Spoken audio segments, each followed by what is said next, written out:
Well, I have all kinds of new stuff bouncing around in my head. Hi, Diana. I'll share some stuff with Diana. Good Uh, morning. Good morning.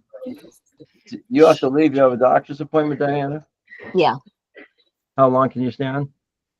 10 minutes or so, Okay. and then we'll connect after the session. Ainsley was going to do the presentation part anyway. So, Okay. good morning, Ainsley. Do you have any idea who's coming or not coming?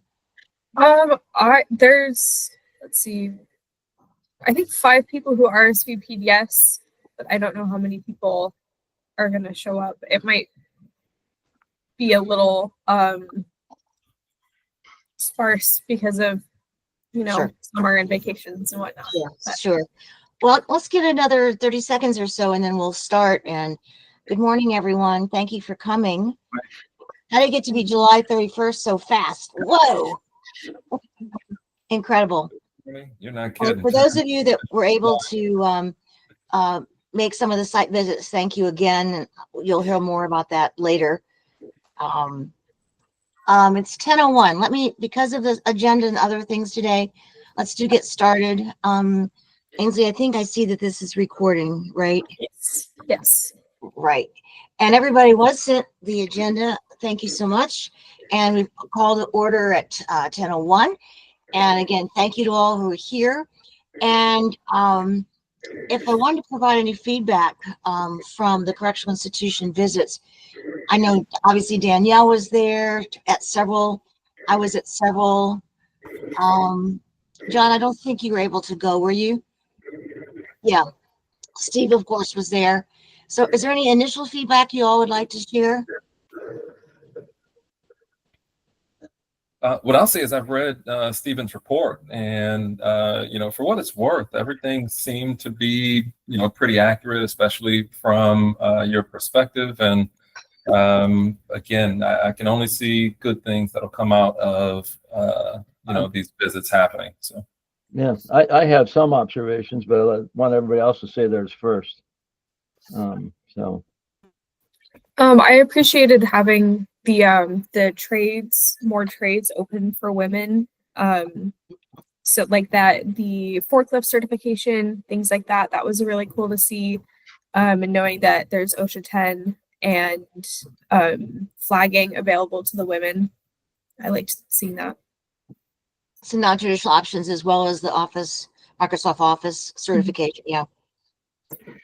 I think the biggest thing was concerning to me and to a lot of people when we were in Hagerstown, that the lack of officer staff is just killing the education program. And I know that's a complicated issue, but I don't know how we're going to solve that.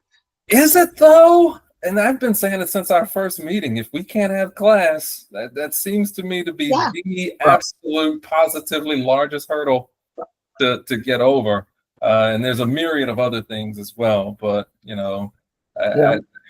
is it the like what is the barrier to getting those guys hired? And I actually don't know the answer to that. The only thing I can think of is just the salary that they offer those guys compared to other things, and then the risk of the job. But part of it, we heard from several wardens, and a lot of it was those things, but also being in the Western region, that may not be home. And so many of the officers that they're recruiting now, frankly, are international and have their life base kind of in Central Maryland.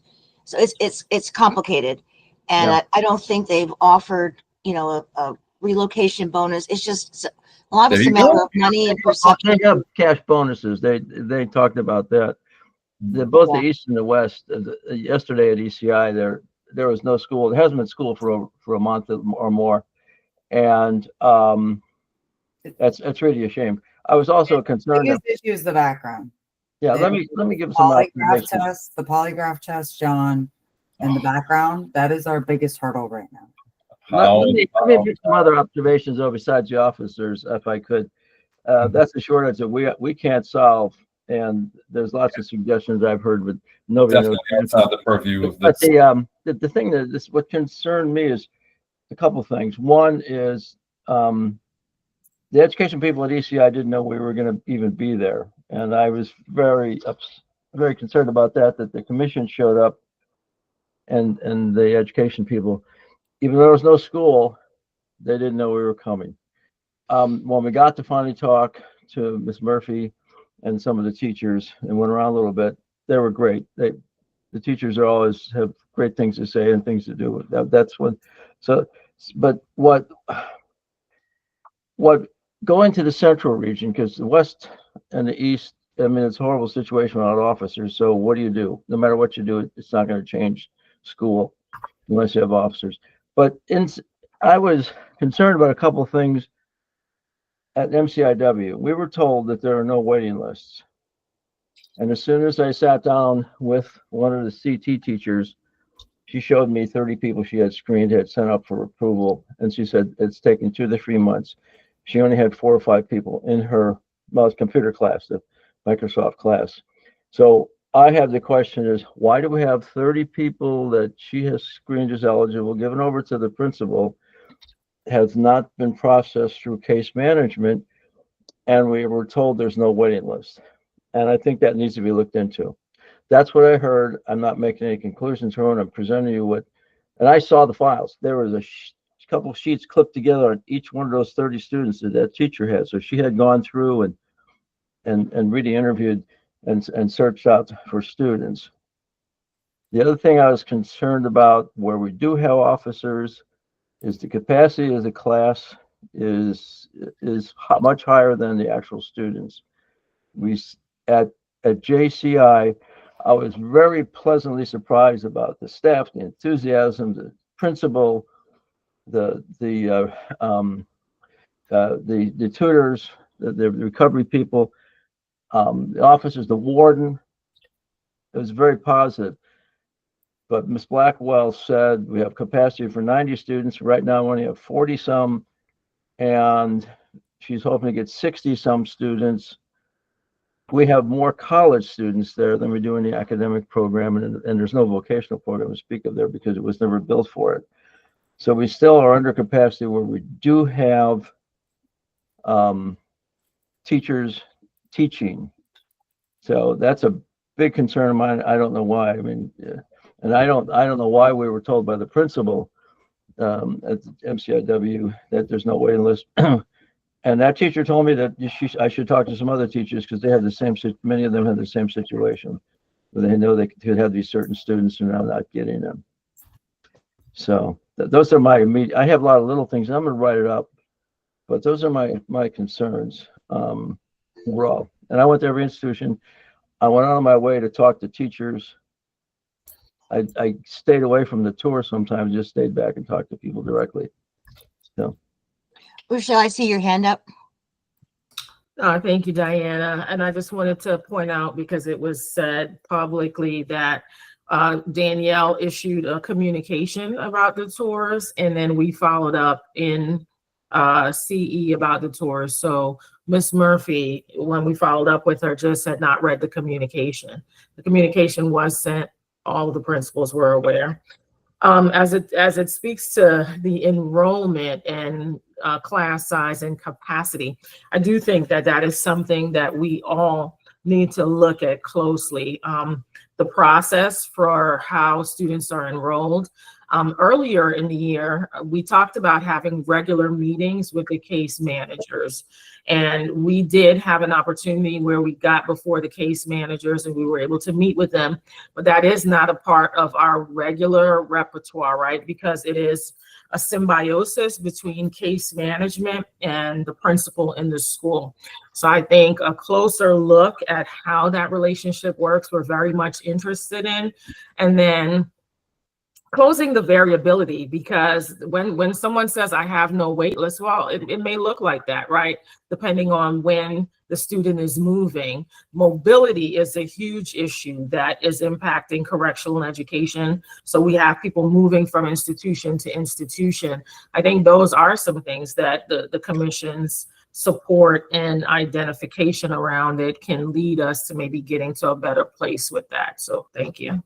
Yeah, I guess, I don't think we ever defined waiting lists, but I mean, it should be really simple. These are the people that we found eligible for school. These are the people we asked to be put in school. And then if they're not getting into school, I mean, I don't know, we need to clarify what a waiting list means. Because this discrepancy was really big. But, in Hagerstown, where RCI was total shut down of school, such a beautiful building. You'd send your kids there if you wanted to go to a nice looking school and an atmosphere, but there's nobody.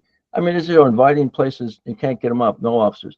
MCTC, there's the same thing. There's something going on at MCTC that you have still a population of over 2,000 people, or around 2,000 people, which is what it's been historically most of the time. And the academic classrooms, they're teaching, they're getting people, but they're not anywhere near capacity. And some teachers told me, well, before COVID, it was different. Now it's since COVID, we've never caught up.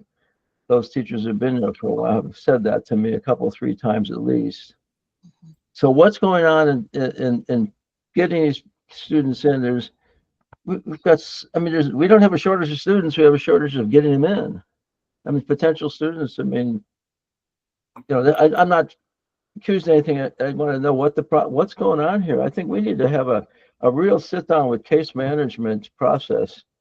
We do have to remember it's voluntary, right? So labor does do, they send out brochures. They go to the intake meetings and meet with potential students, but that we only have a certain amount of number of that are on mandatory. Those are all in class. So after that, anybody else is voluntary. We can't force someone. Yeah, but it's always been that way. Before 240 was 180, and the classes, according to the teachers, were much more full than they are now. So I don't buy that, Danielle. There's something. Well, we do have a lower prison population too, and but we still have 2,000 people at MCTC and 3,000 at ECI. Those are still pretty full prisons. I mean, the demographics of this population. We have 50%. We keep being told are roughly without a high school diploma. If they're not coming and they were coming, why? And some of that has to do with pay, like because they can get a job. But we got to figure that out. We got to because it's not working. John, I see that you got your hand up. Yeah, I just had a quick question. So students being on a wait list and not being accepted into the class is different from students not volunteering to go to class. I just wanted to find out what did you observe, Stephen, that there was students on a wait list that wanted to go to class that we didn't allow to go to class for some reason? Because you saw a list of students on a list that wanted to attend, but we weren't allowing it. We had to talk. The principal talked early on in the conference room about no wait lists, or she said that. Maybe she didn't say it in that room, but she said it. I met with the Microsoft teacher. Diana, you were in there first, and then I went in there after. And I sat down with the teacher and just started talking. She's been there since pre-COVID, and she had a file of all the potential students she interviewed with their names, and she said these are all qualified. I sent them to the principal to be processed. I don't know because I don't do anything else with them. So where they went, and she had, I estimate, could be 20, 35, could be 30, but I estimated, let's just say 25, 30 students, individual sheets, names, everything she did to screen them, forwarded it, and is waiting, and has 4 or 5 students in the meantime in a class where she can have 15 or more. So I guess the question is, what is that list and where did it go? And did we offer those students an opportunity to join? Right. And so I don't have those answers. I'm bringing up the problem that I encountered. Gotcha. I've been in the system long enough. I know how to dig around a little bit. And even better, how did they generate that list? Where did that list come from? Well, how does she get these? I mean, how that all happens, I don't know. But, I go to the teacher to keep people in there, or the principal and the teachers to me, and I try to talk to all of them. Fair enough. Clearly, we've identified a couple issues that we'll follow up on, try to get some more information so that we can resolve this issue. So, and if DOL, if you wouldn't mind, John or Rochelle, one of the other areas is if you could update us on the status of the transition instructors. Okay, absolutely. Do you mind if I share screen a little bit? Okay. Go for it. Ainsley will let you do that, I'm sure. Yeah, you should be able to. Okay, great. Thank you. All right, I will put this in slideshow and we can go from there. So we actually had the opportunity to recently present to the CEC, and transition was a part of that presentation. So I'll just briefly take you through, and I also have occupational if you're interested. If you're not, you can tell me you don't want to see that at this time. So if you take a look, a couple of things, as far as team members, remember we had 4 team members for the last 2 fiscal years serving the entire state. We're now up to 14 who are all on board currently. So they are driving all of the transition and reentry initiatives that we have statewide. So we're super happy about that. This past fiscal year, even with the 4 team members, we did have 1,387 student completions. Those are individuals completing transition workshops and classes. The goal for our upcoming, which surpassed the goal for the year, and the goal for our upcoming fiscal year, pushed by our leader, is 2,000 certifications for transition, and we actually feel like we'll be able to surpass that. And then if you take a look, you can see by school how many completions there for a couple of the institutions where there were transitional programs. Okay, sure. So the programs, in terms of programs that are driving change, you can see entrepreneurship, brand new. We're excited about the opportunity. There was actually a Shark Tank. They got to the Shark Tank portion of the entrepreneurship program at, I want to say, Principal Schwabling School, and that went really, really well. All right, we are continuing our independent study where we have the self-paced programming. We're going to expand on that actually with the virtual engagement and instruction program. And then certain programs like Teacher Talk and reimagining our courses. We're actually going to audit the transitional courses to make sure that we're providing the highest level instruction as possible and opportunities for students there. If you'd like to take a look at some of the data, this is the Transition Independent Study Program. This is self-paced. We have folks going to the library. They can take all 5 of the courses, and you can see there, this was a pilot, remember, we only did it at 5 schools. So if you're asking yourself, well, those numbers look pretty low, we're only scaling this fiscal year. We learned a lot, and you'll see those partial completions, people moved, they went. But the great thing is when we scale this fiscal year, if you started at MCIJ and then you end up in the Western, then you can pick right up because everyone will be doing it this fiscal year.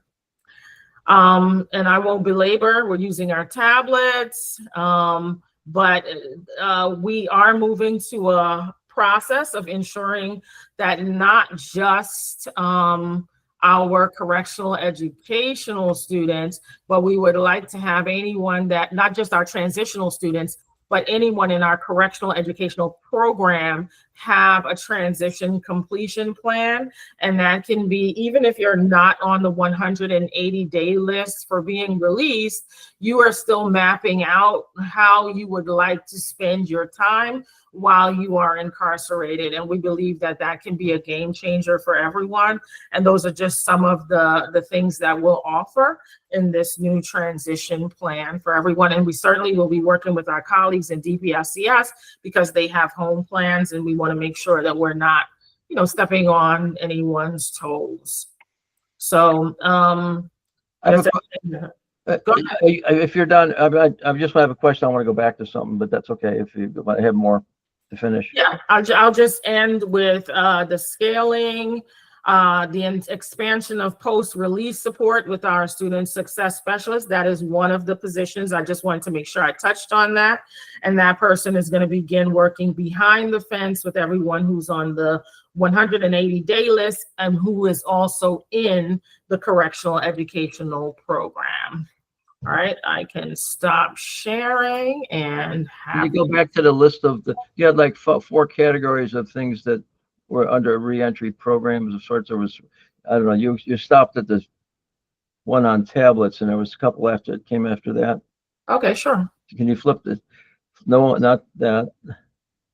No, don't go so fast. I can't read that fast. Okay, Um, this one? not that. No, you had no. It was before all this. Go back. Yeah, here we are. Okay, Okay, I understood independent study and talked about the tablets, entrepreneurship instruction. First teacher talk at MCIJ. So what is this, and does that count if you do this as one of the reentry? You know, you got 1,300. Does that count as one of the 1,300 if you do this? yes, actually, and I apologize for not getting in detail. I was just trying to be aware of time. This does count, and we tried this teacher talk based on feedback that we've heard from the students. This went really well and was actually well attended.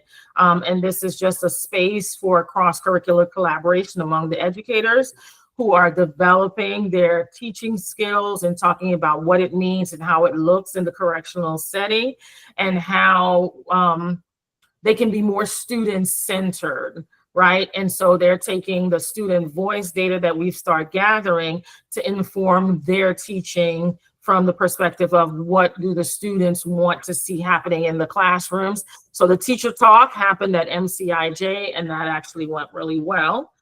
That's the one I didn't get in detail about. Okay. So the 1,300 completions are probably mostly the entrepreneurship and then the independent study. Mostly that's what you're counting. I'm just trying to figure out what this 1,387. Oh, no, this is the full complement of all of the courses offered. So this is parenting. This is entrepreneurship. This is financial literacy. This is the full offering. Dr. Dubose actually does have it broken down by course offering as well. It's just not here on the slide. So 1,387 people have finished financial, all these that you just listed. They've completed all those, let's call them modules or whatever courses. Or they went to the workshops and they completed those, yes, or a combination thereof. I really would like to see, like how much seat time is that involved when you do that, for example. And I know some of it's not seat time because you're taking a tablet, and that's technically not seat time in front of a teacher, but that's fine. If that can count, I understand that.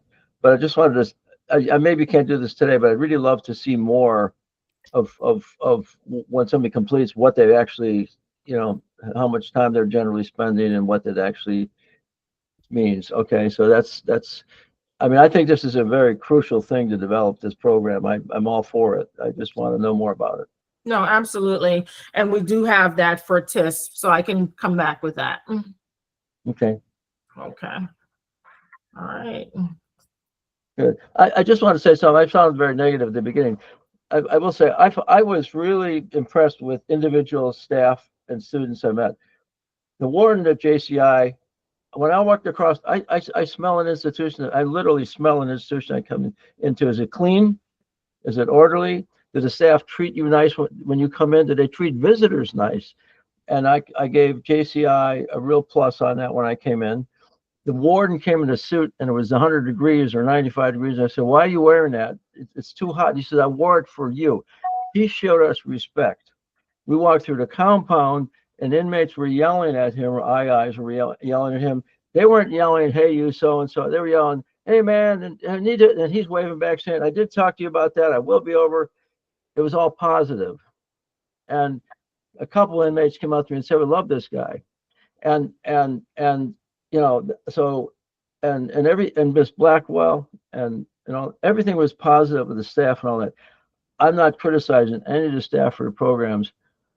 I'm just concerned that we're going to have more people in these programs. And I'm going to fight that. I'm going to say that. I'm going to say that to the legislature if we get a chance to testify next year, that they need to grapple with this problem of not getting officers. It's way beyond us. We got to get to, and we also that somewhere in the process, it's not working to get people in school.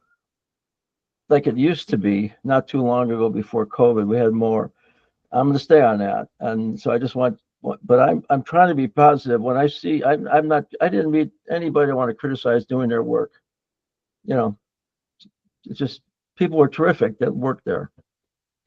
It's frustrating to them as well. So I preached. I'm sorry. Right. I think what is next on our agenda is going over some occupational licensing information. I'm sure that all of the people on this call already know what's happening with occupational licensing, but this is one of our priorities that we had for this work group. So what I did is I went through the current occupational programs that are offered to incarcerated individuals, and then investigated to see if there were any licensing restrictions that individuals might face.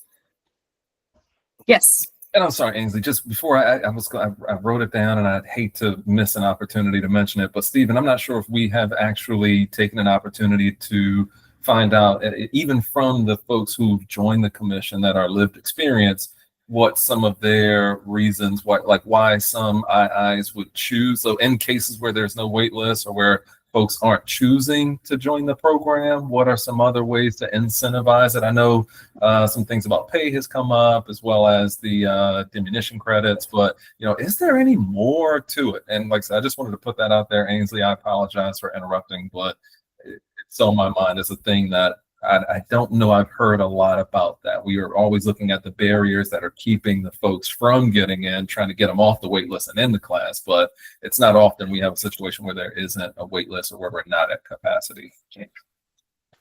That's all.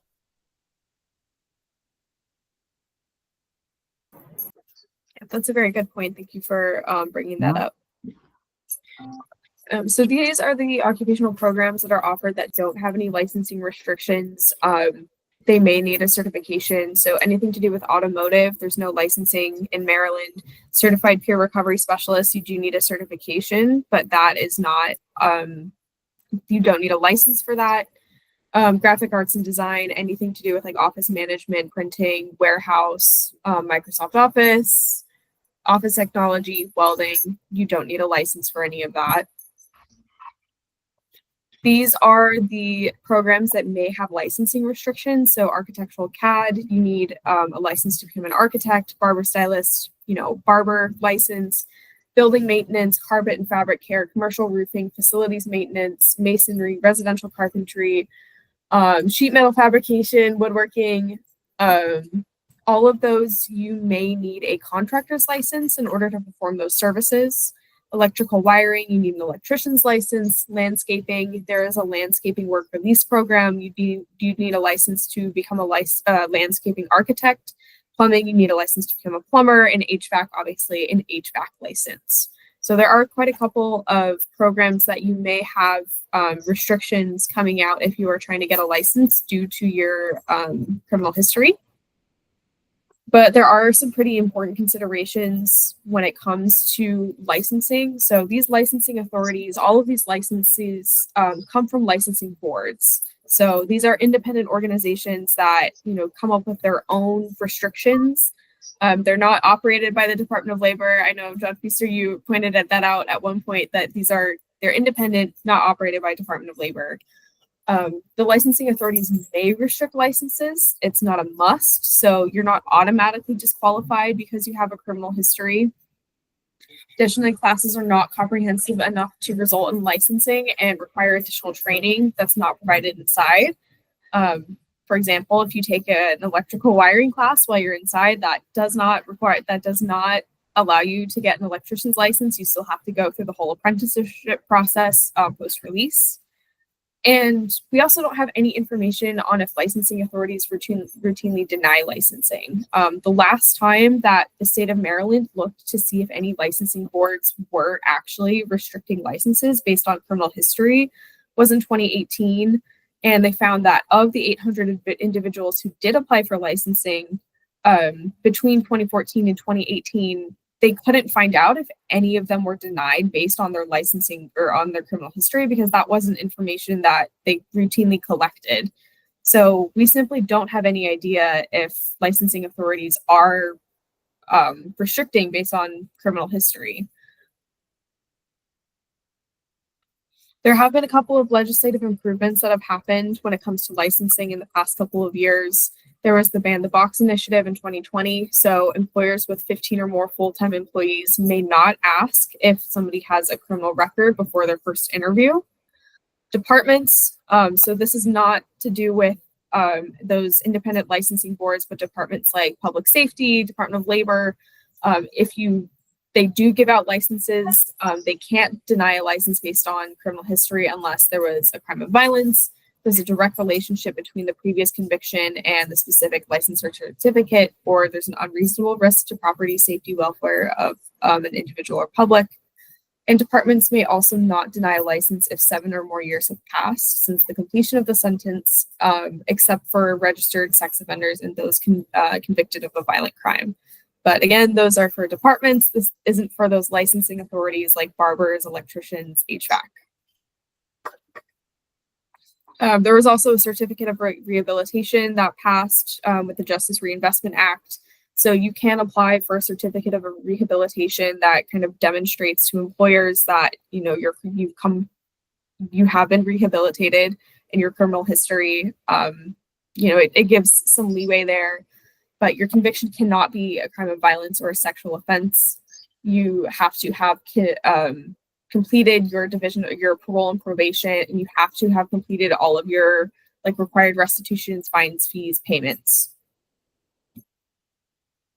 And then a quick comparison to other states. Looking at other states, it's similar. All of the states next to us, like Virginia, DC, have similar licensing requirements. But Pennsylvania in 2020 came out with a really comprehensive act that kind of redid the way that they did licensing. So it prohibits licensing authorities from denying licensures based on things like good moral character, crimes of moral turpitude, or ethical or honest practice.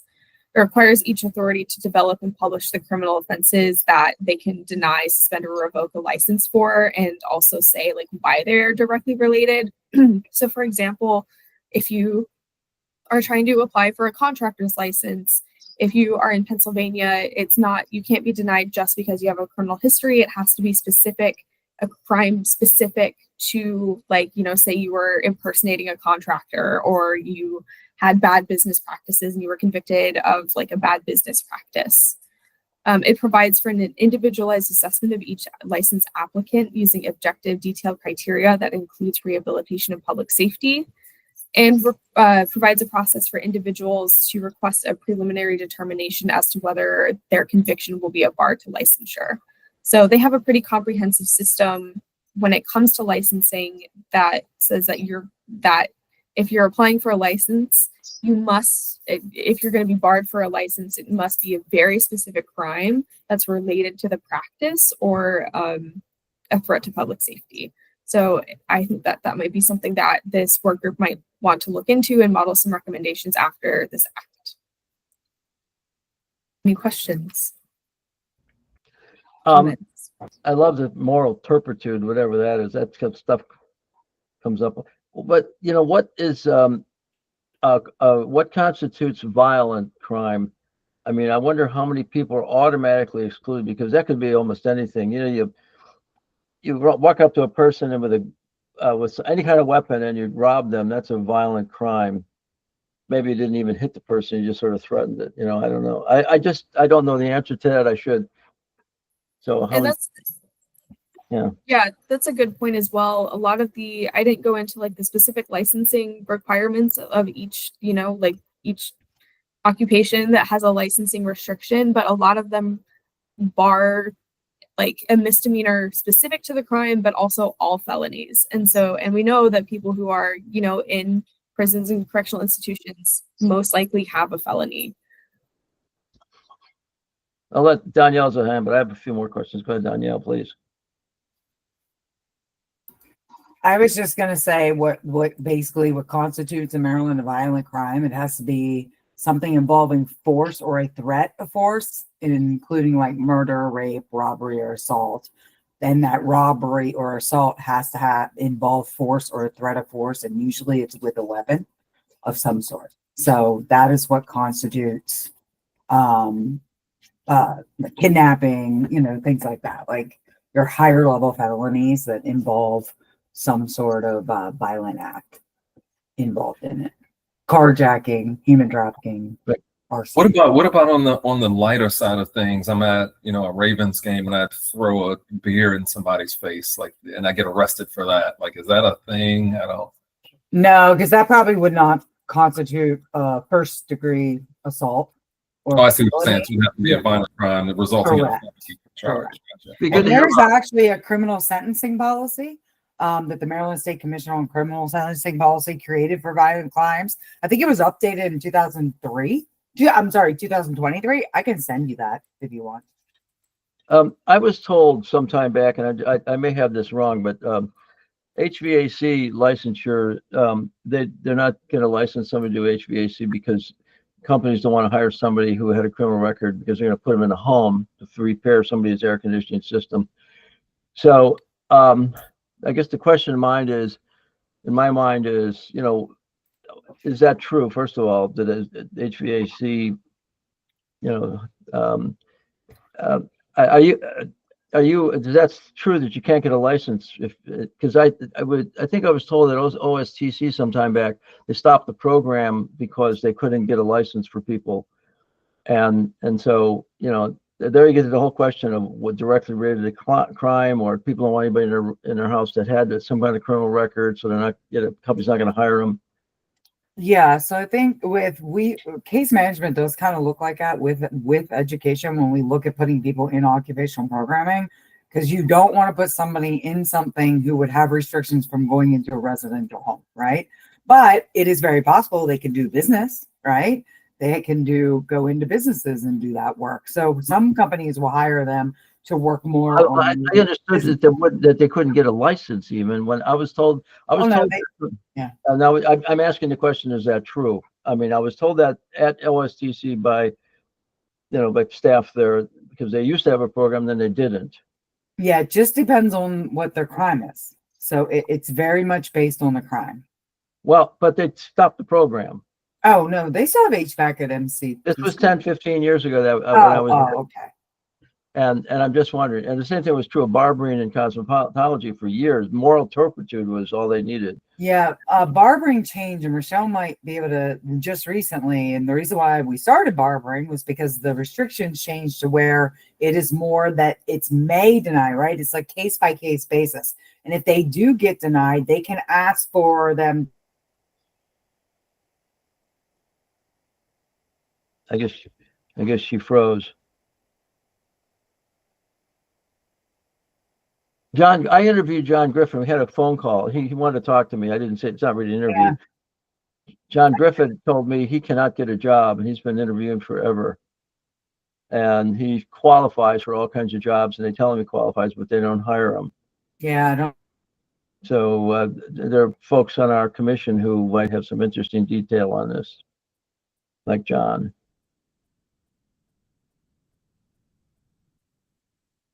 You're froze, Danielle.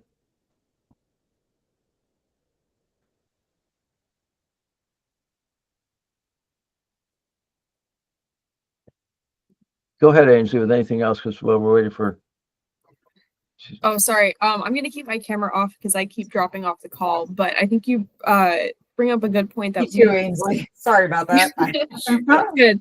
Like we don't know if boards are denying people based on their criminal history, because that's not something that the state of Maryland tracks, and so that might be a recommendation that this group comes up with. Excellent. Excellent. Yeah. Okay, all of us personally already know some things, and some people on the commission know some things that we don't have data on. People being denied for whatever reason, and so we don't have enough detail in it. So maybe in some places you're never going to be able to do that, figure it all out, because some of the employers are going to lie about it anyway, or give you some other excuse. But but I know from my personal experience at Toyota, Heritage Toyota, west of Baltimore, the VP told me to my face and emphasized it several times, he isn't hiring any ex-offenders, period, even though they signed the agreement with the state. And there's probably a lot of people like that.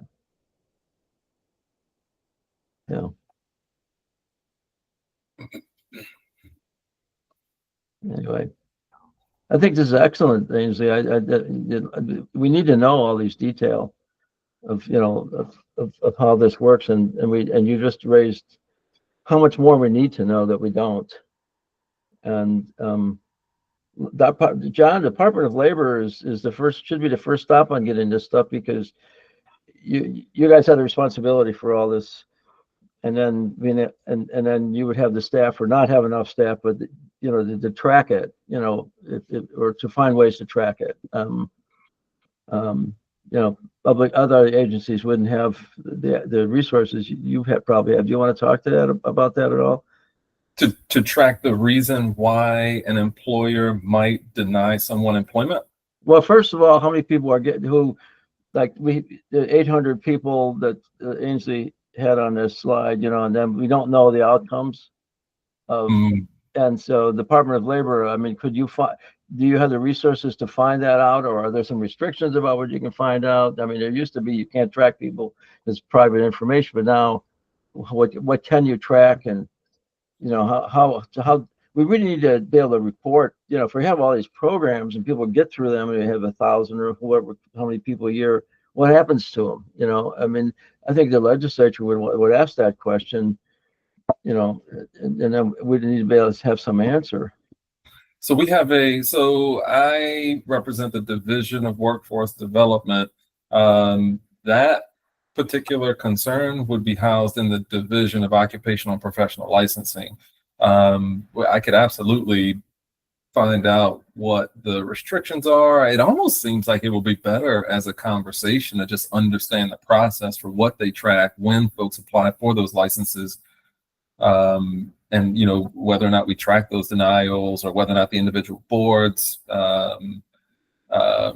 track those denials, or if they track any reason at all for a denial, or do they simply just deny? You mentioned that your experience with Heritage Toyota, I'm 100% sure that they didn't, even if they did sometimes, it wasn't often, if they were to deny an applicant, they wouldn't say because they are a felon. They would find some other reason to write on the application why they denied them. And I would suspect that that's going to be the thing. Unfortunately, the only way to get around it is to not ask whether or not they have that background, and also not do a background check, which I'm not sure that's ever going to be the case. And nobody would ever want to not do that. I mean, you got to do that. Agreed. Or maybe they should make the offer. Even if we could find a way to legally delay a background check until after the offer was made, then we would know for sure 100% whether or not that offer was rescinded because of what they found in the background check. Just saying that the order of operations now, when anyone is either denied a license or denied a job, it is not definitive why they are denied, but we know. Well, I think what you just outlined would be an interesting for a study. Let's do it in this order. Get some way to track this, that an offer is made before the background check, and what happens after the background check. Yep. And if labor had any way of doing that, it would be a tremendously illustrative and definitive about this stuff.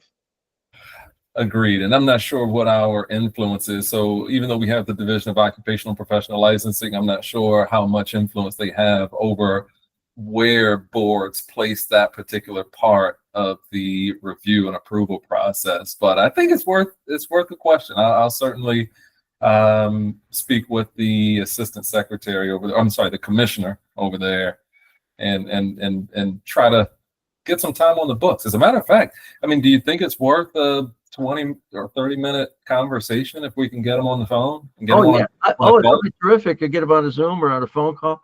Yeah. It'd be very interesting, because ultimately what we're trying to do is put people back to work. That's why everything was shifted over labor anyway. It's by Tom Perez. Agreed. And I think that'd be tremendous. And the other resource is the probation parole that keep track of these people. They may have data on what kind of jobs these people got that labor doesn't even have, because they're reporting to back, and they okay, where are you working? What are you doing? Yep. And they go check them at the work site sometimes. And so putting those two together would be very powerful. 100%. Yeah. See, this is the thing. This is what I really want. I keep wanting to dig into these things to find out. So we don't accuse people of not doing their job, but finding out what's going on. Is it systemic or is it natural? Like hiring, natural prejudice against this group of people, or to really find out why, or if something isn't quite working the way we think it should work. And if you don't know, let's find out. Let's get that knowledge. Yeah. So Definitely. excellent. All right, so what I'll do, Stephen, is I will reach out to John Dove, the commissioner over at Occupational Professional Licensing. I'll let him know that we're working on a commission to try to increase, formerly incarcerated individuals' rate of licensure, and just let him know that we'd like 30 minutes of his time to kind of probe what the process is, if that's okay. And I'll try to partner with Ainsley to find a time that works for you. Yeah, fine. Just work with Angie and maybe get a time and set this thing up and have as many people want to be on that call on this subgroup or anybody else. Yeah, that'd be terrific. That's excellent. I'm glad we went down this path. Yeah. Sounds good. Okay. I'll be in touch. So, just as a note to everybody that was not the ombuds person, Yvonne Riley Wilson, she came on all the visits, and I think every site. And I didn't know she was coming, and she has the right to come on her own. And she's very interested in education. It's one of the things they're supposed to look at. And so she and I she wants to talk to me more, and I think I want to get her to talk to us as a group at some point. So I'm going to talk with her probably next Monday, I think the week from Monday, because next week I've got all my grandkids here and I'm checking out for a week. But she has the right to go anywhere she wants at any time in the system, and she really wants to solve problems, and so she's really kind of following what's going on with the commission, and on purpose, because she doesn't have the manpower, the people power to do all that. But every problem in the system is going to be presented to her. There, at least everybody thinks there's a problem. They're going to present it to her, particularly from IIs.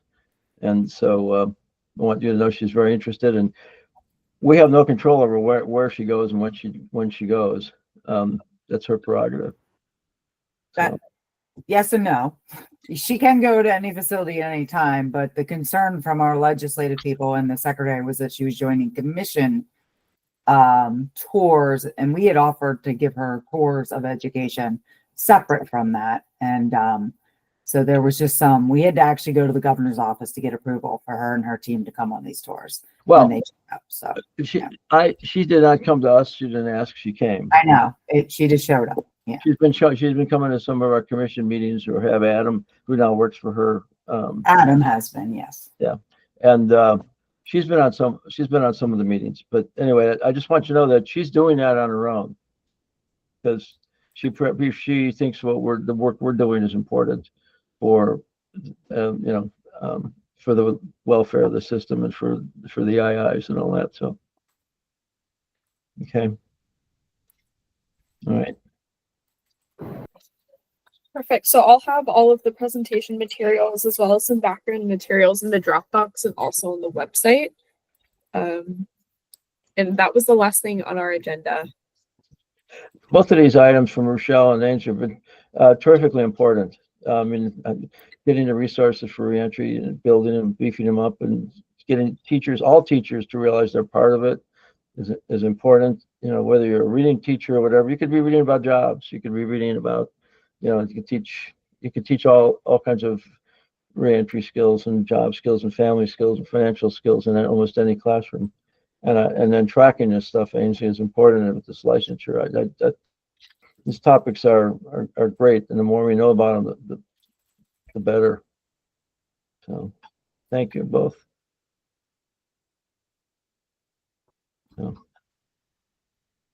So Diana was chairing, I guess, but she had to leave. So I don't know, Ainsley. You sort of got put the agenda together and all that. So what else do we have today, if anything? That's the last thing on our agenda, so I believe we can adjourn. Okay. once again, I just want to say to, especially to, well, actually to Danielle, Rochelle, and John, the staff I met, like the assistant warden yesterday took us on a tour. She met us at the front. She took us on a tour. She stayed us all day. Some people had to peel off. The rest of us even went to a housing unit at the end on a very hot day. She was with us the whole time. I was impressed with staff everywhere, correctional staff, at trying to do a job. And the teachers we only met a few of them, but everybody was out there trying to explain what they're doing, why they're doing what, their frustrations. But it was a very positive tour from the viewpoint of the staff. It was an unfortunate thing to see the officers again. If you don't have them, you don't have programs. Well, the librarian, by the way, John, Mahovsky, boy, what a piece of work he is. I'm telling you, he is, I mean, and one of the things he revealed that was so important, because I'm thinking, here's the library and only a few people can come at a time. He is answering everybody's request and trucking stuff out. I mean, the poor guy was so overweight. I don't know how he gets around, but he's there in this hot weather with energy. And he says the greatest job he's ever had. And he's in it, and they got all these things, book clubs going on, and they've got stuff connected to Salisbury State ethics discussions. I mean, the things that were going on in the library or through the library, the outreach were terrific. And I mean, that's a whole newspaper story to me, on how, people can connect through a library.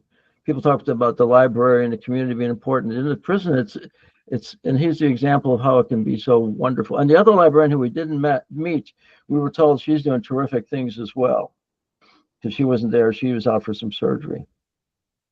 So, I mean, those are the things that these tours, just, you never know how this stuff is going down on the ground until you talk with these people.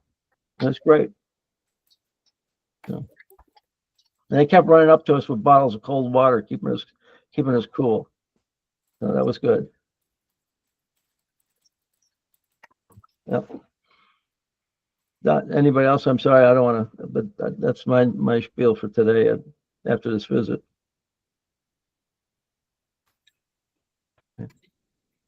Ainsley, do you want to be the chairperson and do whatever to complete the meeting? Yep. I would say that at 10:52, the meeting is adjourned. Thank you so much, everybody, for your time today. Thank you all. Thank you. Keep cool.